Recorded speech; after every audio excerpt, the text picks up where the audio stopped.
सभी को नमस्कार। Chemistry by Kapil Dangi sir YouTube channel पे हेलोजन डेरिवेटिव्स पार्ट 4 में आज अपन पढ़ेंगे synthesis of alkyl halides. Synthesis of alkyl halides. Alkyl halide के विरचन की विधियां अपन इसमें डिटेल में पढ़ेंगे। कुछ विधियां हैं जिनको इस वीडियो में पढ़ेंगे और कुछ विधियां हैं जिनको अपन अगले वीडियो में पढ़ेंगे। देखिएगा, जो एल्किल हैलाइड हैं उनका निर्माण अपन बहुत से प्रकार के दूसरे कार्बनिक यौगिकों से कर सकते हैं। जैसे सबसे पहला अपन देखते हैं फ्रॉम एल्कोहल्स। एल्कोहलों से एल्किल हैलाइड कैसे बनाते हैं, मतलब अपन क्या करेंगे कि ये क्या है, एल्कोहल है। एल्कोहल में एल्किल समूह पे क्या जुड़ा हुआ है, OH समूह जुड़ा हुआ है, और इससे अपन क्या बनाएंगे, एल्किल हैलाइड बनाएंगे। मतलब इस OH समूह की जगह अपन क्या लेके आएंगे, कोई भी हैलोजन परमाणु यहां पर लेके आएंगे, OH समूह को हटाएंगे और वहां पर X जोड़ेंगे, मतलब Cl Br इसमें से कुछ जोड़ेंगे। तो एल्कोहलों से एल्किल हैलाइड बनाने की भी कई विधियां हैं। अपन एक एक करके उनको डिटेल में पढ़ते हैं। फर्स्ट, सबसे पहले देखिएगा, अपन एल्कोहलों से एल्किल हैलाइड कैसे बनाएंगे,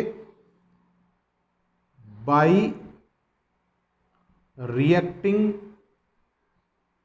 विद हैलोजन एसिड्स।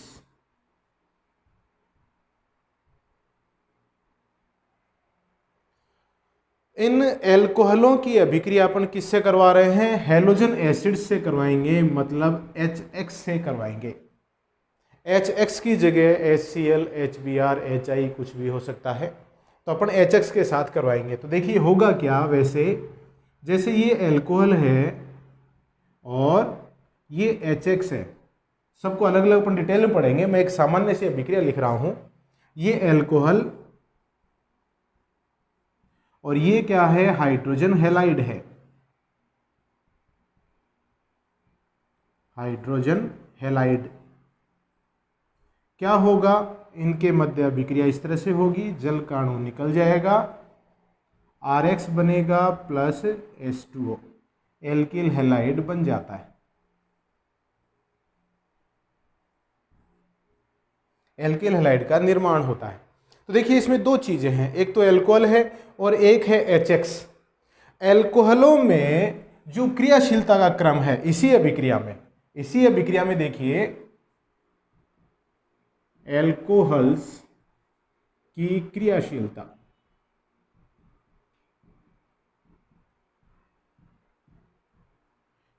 का क्रम क्या हो जाएगा, 3 डिग्री सबसे ज्यादा, फिर उससे कम 2 डिग्री और उससे कम 1 डिग्री। जैसे उदाहरण के तौर पे ले अपन 3 डिग्री एल्कोहल का मतलब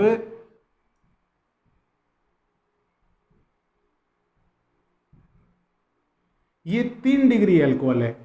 3 डिग्री एल्कोहल क्यों है, क्योंकि इसमें OH समूह है वो 3 डिग्री कार्बन से जुड़ा हुआ है। ये 3 डिग्री कार्बन क्यों है, क्योंकि ये कार्बन 3 कार्बनों से जुड़ा हुआ है, तो ये 3 डिग्री कार्बन है। तो इसका मतलब इस 3 डिग्री कार्बन से OH जुड़ने के कारण ये 3 डिग्री अल्कोहल हो गया। 2 डिग्री अल्कोहल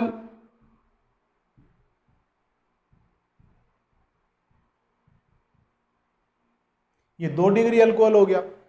क्यों, क्योंकि इसमें OH समूह है वो क्या है, 2 डिग्री कार्बन से जुड़ा हुआ है।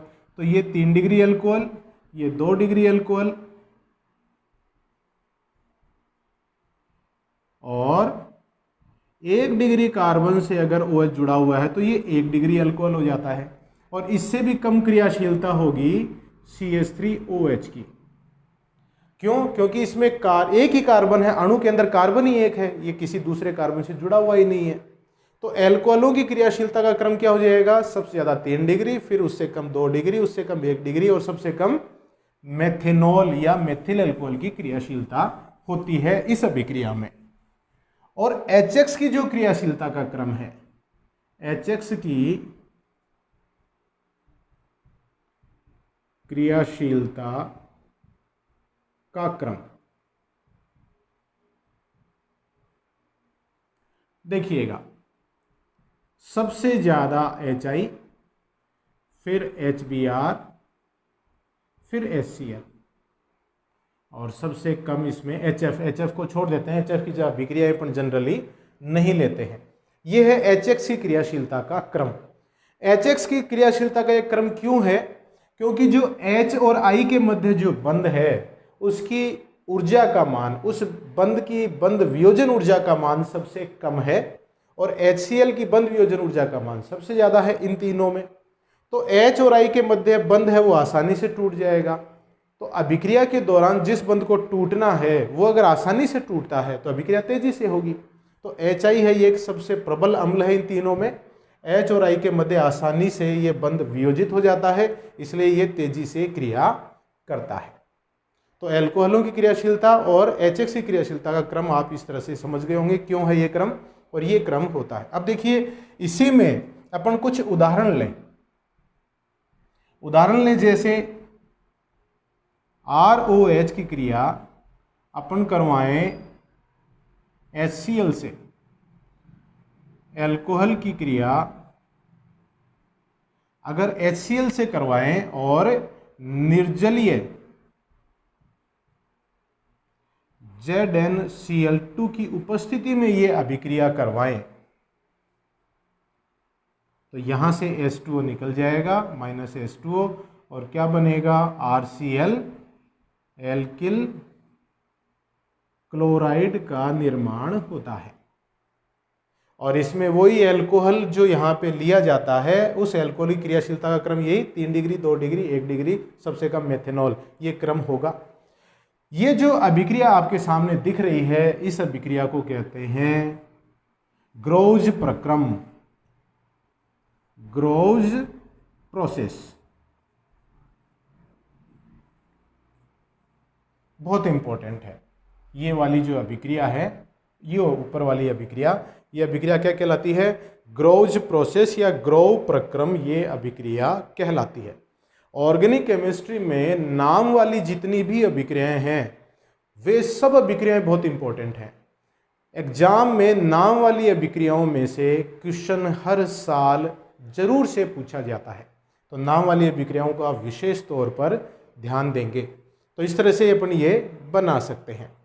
अब देखिए, यहां तो अपने HCl को सीधे ही एल्कोहल से क्रिया कराई निर्जलीय ZnCl2 की उपस्थिति में, और एल्किल क्लोराइड बन गया, H2O निकल गया। अब अगर आपको RBr या RI बनाना है तो आप HBr और HI को सीधे प्रयुक्त नहीं करते हैं। क्यों नहीं करते हैं? क्योंकि वो प्रबल अम्ल हैं, उनको अभिक्रिया के दौरान ही बनाया जाता है। HBr व HI को अभिक्रिया के दौरान ही बनाते हैं।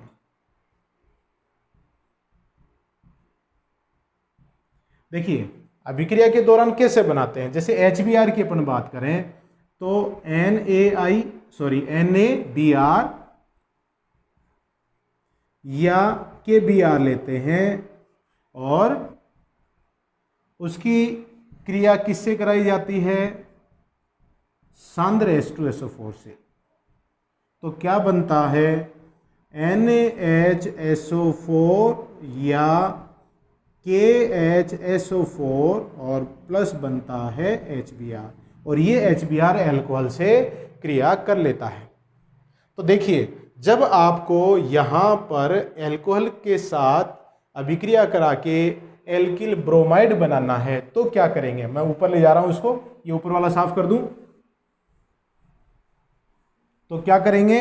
देखिएगा, ROH प्लस, मैं NaBr और KBr में से मान लो NaBr ले लूं, NaBr प्लस सांद्र H2SO4। तो देखिए क्या बनेगा? RBr प्लस NaHSO4 और प्लस H2O, एल्किल ब्रोमाइड बन गया।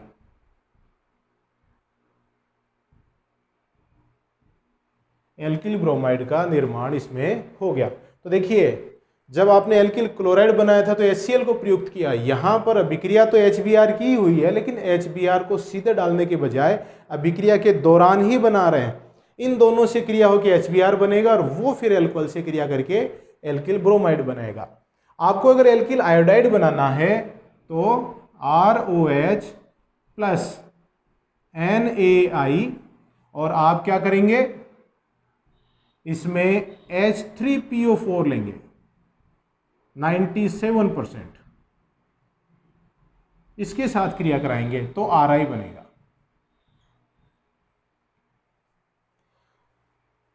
यहां देखिए, सीधे HI का प्रयोग ना करके सोडियम आयोडाइड ले रहे हैं और साथ में फास्फोरिक अम्ल ले रहे हैं 97%। तो अभिक्रिया के दौरान NaI और H3PO4 के मध्य अभिक्रिया होके HI बनेगा और वो HI ROH से क्रिया करके RI बनाता है और जल का अणु निकल जाता है। तो इस तरह से आप by reacting with halogen acids, एल्कोहलों की अभिक्रिया हेलोजन अम्लों से करवा के एल्किल हैलाइडों का निर्माण कर सकते हैं। अब एल्कोहलों से ही दूसरे प्रकार से एल्किल हैलाइड कैसे बना सकते हैं, तो वो देखिएगा दूसरा प्रकार, बाय रिएक्टिंग विद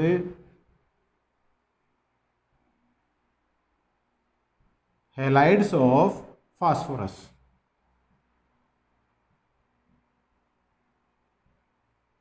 फास्फोरस के हैलाइडों के साथ अभिक्रिया करवाकर, यह अभिक्रिया पहले भी पढ़ चुके हैं। कहाँ पढ़ चुके हैं? पी खंड में जब अपन ने फास्फोरस पढ़ा, नाइट्रोजन परिवार 15वां समूह पढ़ा और 17वां समूह पढ़ा, उन दोनों में ही अपन ने PCl3 और PCl5 पढ़े थे। और उस समय मैंने आपको कहा भी था कि यह अभिक्रिया बाद में वापस काम में अपन लेंगे। तो देखिए क्या होता है, ये एल्कोहल है प्लस PCl3 की क्रिया करवाते हैं तो क्या बनेगा? RCl। PCl5 और PCl3 में अपन ने पढ़ा था कि जब इनकी अभिक्रिया, फास्फोरस के हैलाइडों की अभिक्रिया ऐसे अणु जिसमें OH समूह पाया जाता है उससे अगर करा देते हैं तो OH की जगह क्या आ जाता है? Cl आ जाता है। ठीक है, और साथ में क्या बनेगा? H3PO3। अगर PCl3 आप ले रहे हैं तो सह उत्पाद के रूप में H3PO3 बनता है। ये 3 और ये भी 3। अगर आप एल्कोहल की अभिक्रिया PCl5 से कराते हैं तो भी एल्किल क्लोराइड प्लस सह उत्पाद के रूप में POCl3 और HCl बनता है।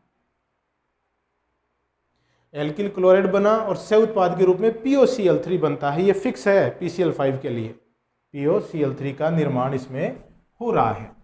अब आपने एल्किल क्लोराइड तो इस तरह से बना लिया, PCl3 और PCl5 के साथ अभिक्रिया करा के, लेकिन अगर आप इसमें एल्किल ब्रोमाइड बनाना चाहें तो सीधे ही PbR3 और PbR5 के साथ अभिक्रिया नहीं होगी। PbR3 को अभिक्रिया के दौरान ही बनाया जाता है। कैसे बनाते हैं? P4 plus Br2। P4 plus Br2, ये P4 क्या है? लाल फास्फोरस है। तो इससे बनेगा PbR3, 4 अणु बनेंगे, 4 3 12, तो ये हो गया 6। और ये PbR3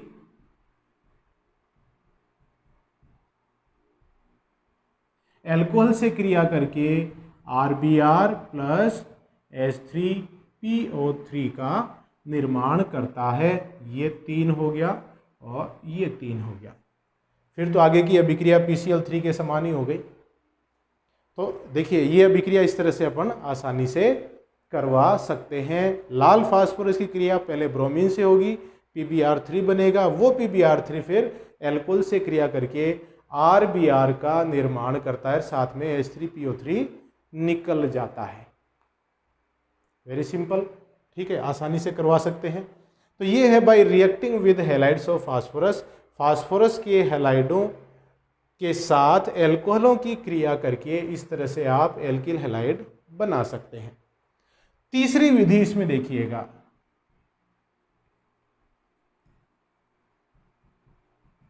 bye reacting with SOCl2। SOCl2 को क्या कहते हैं? SOCl2 है थायोनिल क्लोराइड। तो एल्कोहल की क्रिया SOCl2 के साथ करवाते हैं पिरिडीन की उपस्थिति में, C5H5N। ये क्या चीज है? पिरिडीन। पिरिडीन की उपस्थिति में करवाते हैं तो बनेगा RCl प्लस, देखिए RCl बना, plus SO2 plus HCl। Alcohol की क्रिया थायोनिल क्लोराइड से करवा रहे हैं, पिरिडीन की उपस्थिति में एल्किल क्लोराइड बनता है, साथ में सल्फर डाइऑक्साइड और HCl हाइड्रोजन क्लोराइड गैस निष्कासित हो जाती है। यह विधि एल्किल क्लोराइड के निर्माण की सर्वोत्तम विधि है, सर्वश्रेष्ठ विधि है। कारण क्या है? क्योंकि इसमें सह उत्पाद के रूप में जो दो उत्पाद मिले, SO2 और HCl, HCl है वह तो पिरिडीन के द्वारा अवशोषित कर लिया जाता है, और जो SO2 है वह गैस है, वह निष्कासित हो जाती है, उड़ जाती है। तो ज़्यादा से ज़्यादा मात्रा में RCl प्राप्त होता है, एल्किल क्लोराइड प्राप्त होता है, और वह शुद्ध प्राप्त होता है। ये जो अभिक्रिया है, इस अभिक्रिया का नाम है डार्जेंस रिएक्शन।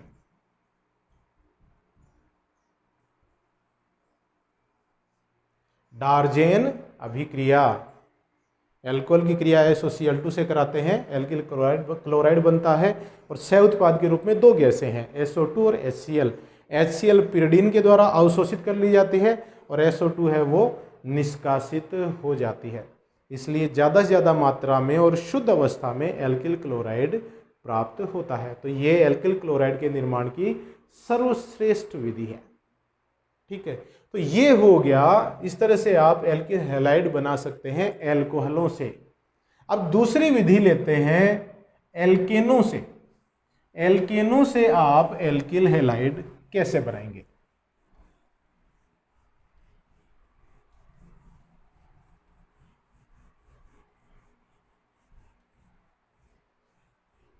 देखिएगा, फ्रॉम एल्केन्स,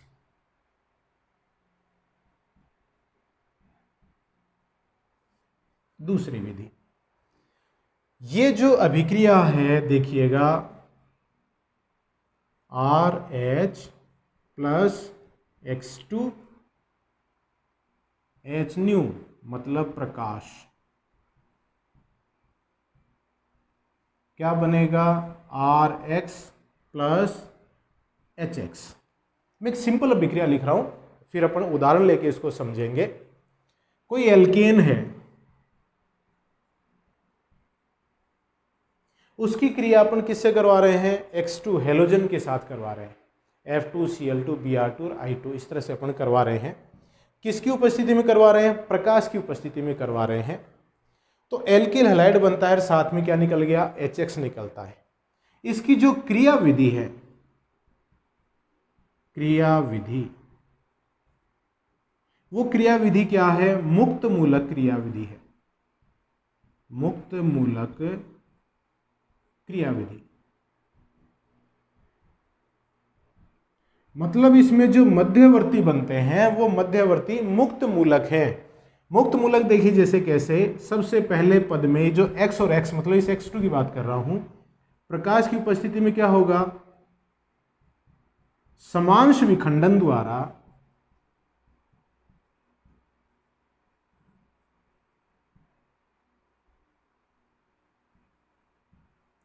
मुक्त मूलकों का निर्माण करते हैं।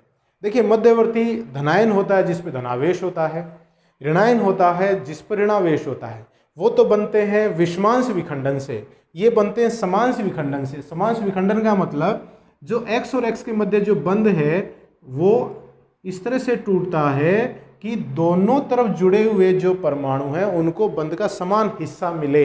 एक इलेक्ट्रॉन इस पे चला गया, एक इलेक्ट्रॉन इस पे चला गया, तो ये बन गया मुक्त मूलक। ये मुक्त मूलक क्या करता है? एल्केन पे अटैक करता है, RH। एल्केन पे अटैक करेगा तो R मुक्त मूलक और HX बन जाएगा। ये R मुक्त मूलक फिर X2 पे अटैक करेगा, RX बन जाएगा, फिर X मुक्त मूलक। इस तरह से ये क्रिया आगे चलती रहती है। 3 पद होते हैं इसके, श्रृंखला प्रारंभन ये वाला, ये दूसरा पद है, ये श्रृंखला संचरण पद है, चेन प्रोपगेशन है, और अंत में 2 मुक्त मूलक जब आपस में टकरा जाते हैं तो वहीं पर अभिक्रिया समाप्त हो जाती है, वो है चेन टर्मिनेशन, श्रृंखला समापन पद। ये डिटेल में अपने 11वीं में पढ़ते हैं। तो इस तरह से ये अभिक्रिया संपन्न इसमें हो रही है। ठीक है, अब देखिए इसमें एक उदाहरण लें। CH4 प्लस Cl2 प्रकाश की उपस्थिति में 500 से 600 डिग्री सेंटीग्रेड ताप पर CH3Cl प्लस HCl बना, मेथिल क्लोराइड बना।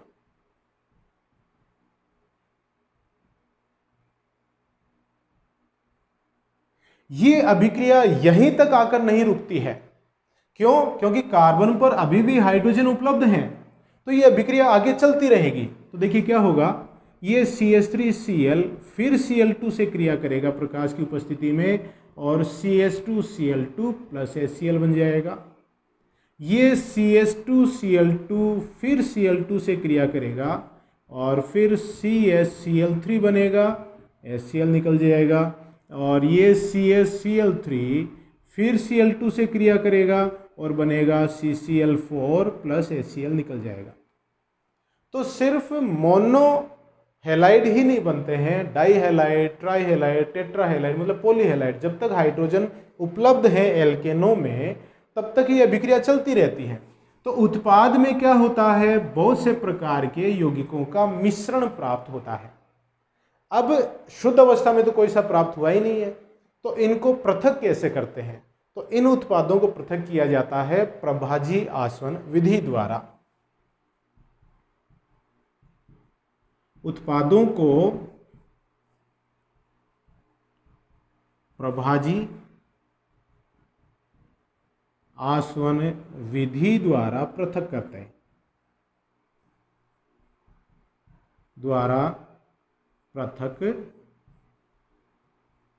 करते हैं। अलग अलग अणु हैं तो इनके क्वथनांक भी अलग अलग होंगे। तो गर्म करेंगे तो कोई कम तापमान पर भाप में बदल जाता है, वाष्प में बदल जाता है, और कोई ज़्यादा तापमान पे होगा। तो इस तरह से अलग अलग तापमानों पे वाष्प बनती है। इन वाष्प को अलग अलग तापमानों पे द्रवित करके इकट्ठा कर लिया जाता है। तो इस तरह से ये उत्पाद जो बनेंगे इनमें कई प्रकार की यौगिकों का मिश्रण प्राप्त होता है। अब यहाँ पर देखिए 2 चीज़ें हैं, एक तो है एल्केन और एक है इसमें हेलोजन। तो एल्केनों में जो हाइड्रोजन हटा, देखिए हाइड्रोजन हटा के नहीं, हाइड्रोजन की जगह क्या आया, X आ गया। तो ये हाइड्रोजनों की जो क्रियाशीलता का क्रम है वो क्या होगा?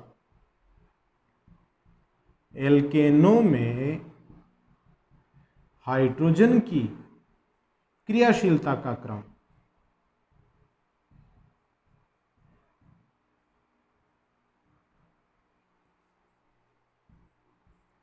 3 डिग्री हाइड्रोजन की सबसे ज़्यादा, फिर 2 डिग्री हाइड्रोजन और सबसे कम 1 डिग्री हाइड्रोजन। मतलब 3 डिग्री हाइड्रोजन है वो आसानी से निष्कासित हो जाता है, तेजी से हटता है। फिर उससे कम क्रियाशीलता 2 डिग्री हाइड्रोजन की, सबसे कम क्रियाशीलता 1 डिग्री हाइड्रोजन की है। ये तो हो गया एल्केन के लिए। हेलोजन है उनकी क्रियाशीलता का क्रम, हेलोजनों की क्रियाशीलता का क्रम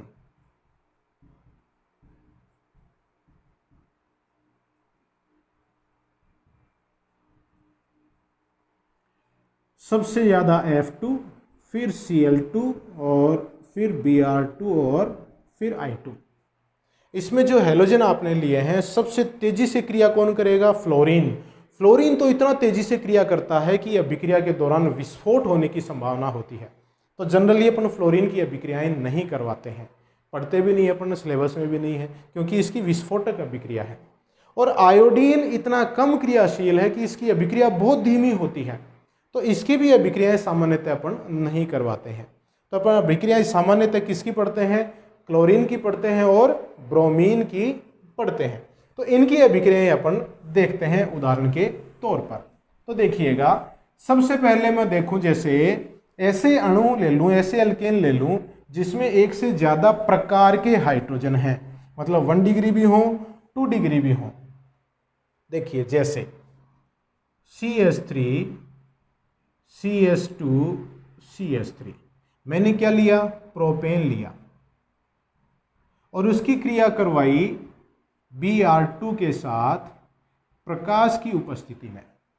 अब इसमें देखिए, ये कार्बन और ये कार्बन दोनों 1 डिग्री कार्बन है, जो टर्मिनल कार्बन है सिरों पर जो उपस्थित है।